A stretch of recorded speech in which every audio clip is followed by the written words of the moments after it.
या अल्लाह आज की दिहाड़ लगा दे, मेरे बच्चे भूखे हैं। हाँ भाई, काम पे चलना है।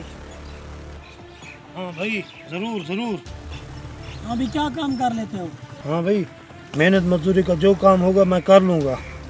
दिहाड़ी कितनी लोगे?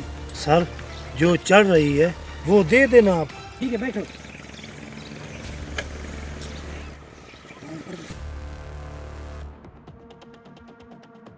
चलो भी उतरो, मुझे थोड़ा डॉक्टर से काम है, फिर चलते हैं।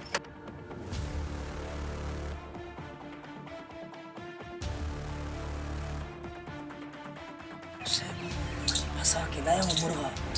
मैं भी तैयार हूँ निकालने के लिए। ये कैसा डॉक्टर है? ये आरी से इलाज करता है? हाँ साहब जी, काम बताओ, क्या काम करना है? इतनी भी क्या जल्दी है, बड़े जल्दी में लग रहे हो। मैं तुम्हें प्यार से कह रहा हूँ, मुझे गुर्दा जरूरत है, निकाल के दो। साहब जी, मैं तो गरीब हूँ, मेरे निके निके बच्चे हैं, मुझे छोड़ दो। तुम प्यार की बात नहीं समझ रहे। साहब जी, मारो नहीं, जो आप कहोगे वो मैं करूँगा। आप आए ना लाइन पे, जल्दी करो। सो हाँ, चल लेटो 4 बजे।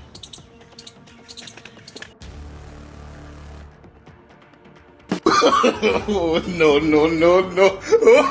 मजदूरी करने गया था, ये उन लोगों ने मेरा गुर्दा निकाला। ये है आजकल के हालात मजदूरी के।